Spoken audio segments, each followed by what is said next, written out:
Hey,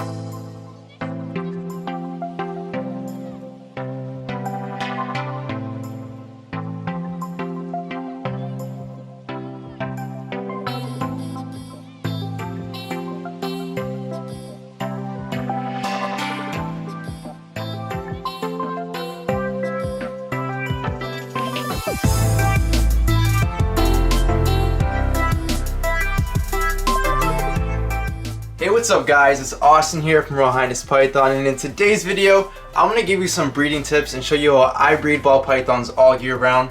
Before we get into all that cool stuff, huge shout out to Gomez Pythons. Thanks for the really cool shirt. Go and check him out, and he's definitely not slacking on the back. He's got his Instagram on there, so go and give him a follow if you can. Both of us would really appreciate that. And now I'm going to show you guys how I breed ball pythons all year round. So let's go. So right here I have my female cinnamon double het lavender pied, also known as double het for dreamsicle, and she's about 1,250 grams right now. This is the smallest that I would breed a female at, and she's pretty girthy. She can probably not hold eggs in her yet, but just because you start pairing doesn't mean you're gonna get eggs right away. Usually it takes 3 to 4 months for the eggs to develop, also for the follicles to grow, and I'll talk about that a little bit more in a bit. But generally, if she were to keep eating and breeding, she'll gain a little bit more size, a little more girth, and she'll be perfect size to just hold a nice clutch of eggs.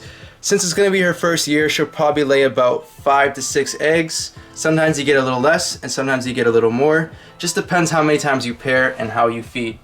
So one reason that I breed all year round is because if you limit yourself to a breeding season, which is usually November to April, not all of your girls' cycles will be inside of that time. Sometimes you have girls who retain sperm and lay late in the year, like December, October, and that's just from retaining sperm within those few couple of months.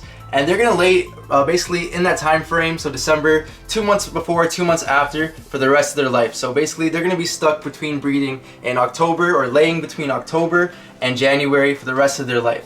And if I breed in between November and April, the sperm could be wasted inside of them unless they retain it. So I like to go and just look for the signs, and here are some of the signs. So just like that female I just showed you, just because they're around 1,250 grams does not mean they're ready to breed.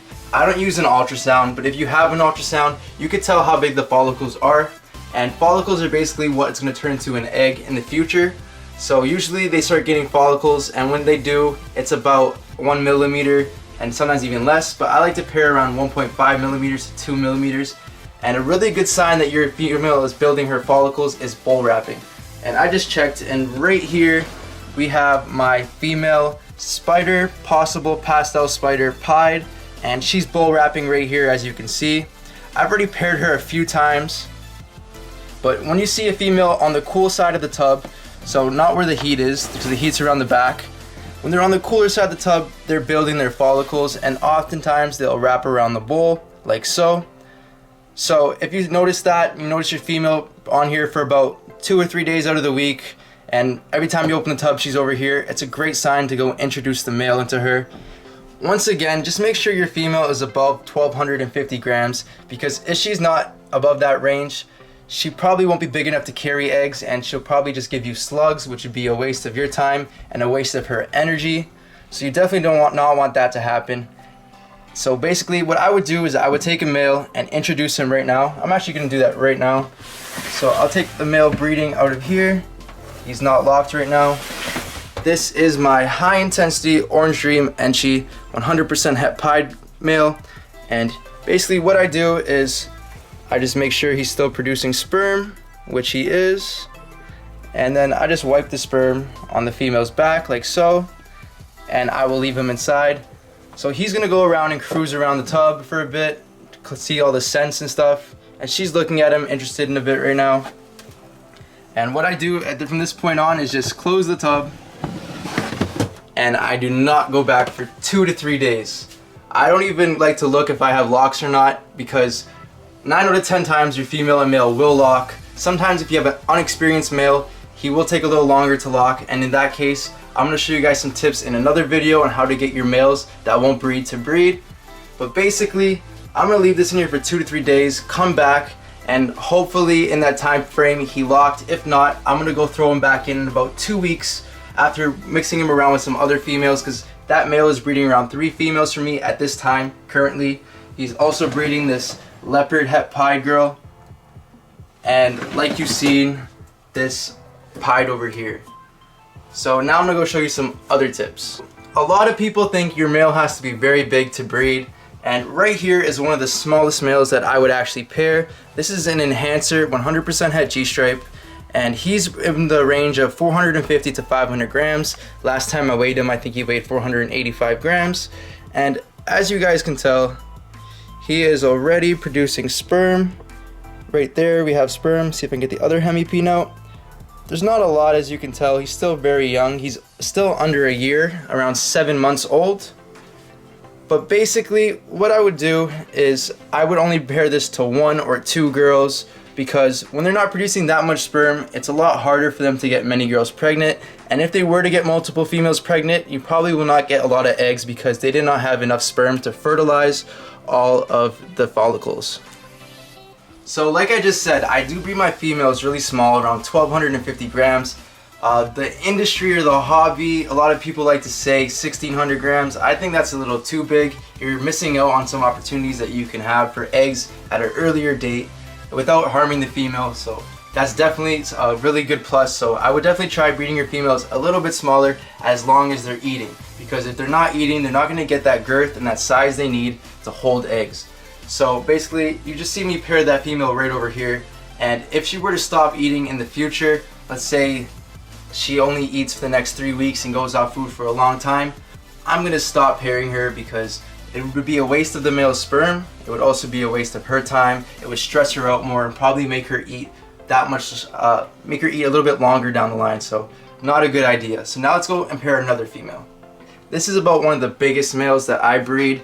This is an Orange Dream Lesser Fire Ultramel, and he's around 1200 grams. I don't like getting my males too big, because I noticed after 1200 grams they get really sluggish, and if I were to pair him with a smaller female, she would really get scared of him, especially if she were to go on top of him, and vice versa. Same thing goes if you were to have a smaller male. If you were to put a really small male around 300 grams, because some males do produce sperm at a very small, very young age, and when they're very small, it can get crushed by a larger female, or it could be very intimidating for the male because the female is so much bigger. So that's why I like to keep my males around 450 to 1200 grams. I just find that's the perfect sweet spot for it. And right now I'm actually going to pair this girl. So let me just grab this table here. And hopefully this girl is bull wrapping. This is a vanilla clown girl, and it looks like she is. So I'm just trying to make some really cool double hets. So basically, once again, I'm going to go and just pop out the sperm, wipe it on the female's back, and then now his scent is on the female. He knows what to do and where to go. And you might also notice that in the corners there's a few urates. I technically do not clean urates while I'm breeding. I do take out the poop and spot clean, but urates I like to leave in. It's just a little more scent to make the female feel a little bit more comfortable, and also I find it entices the male to breed that much more. So hopefully these two get their stuff done. And once again, I'm just going to leave them in there for 2 to 3 days. Don't touch them, and hopefully they lock in that time frame.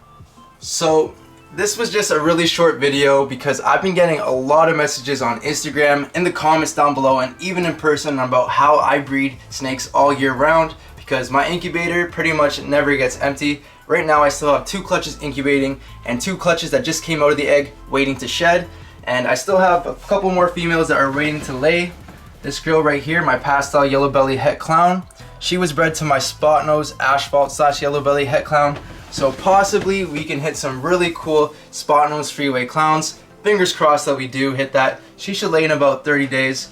And I'm gonna make another video, probably a series, a 5 or 6 part series, showing you about the whole thing, because this was a very short video. I definitely cannot put everything about how I breed into one video unless it'd be like an hour or 2. And I'm pretty sure not a lot of people would want to see a whole hour of me. Maybe some people would, but I'm not too sure.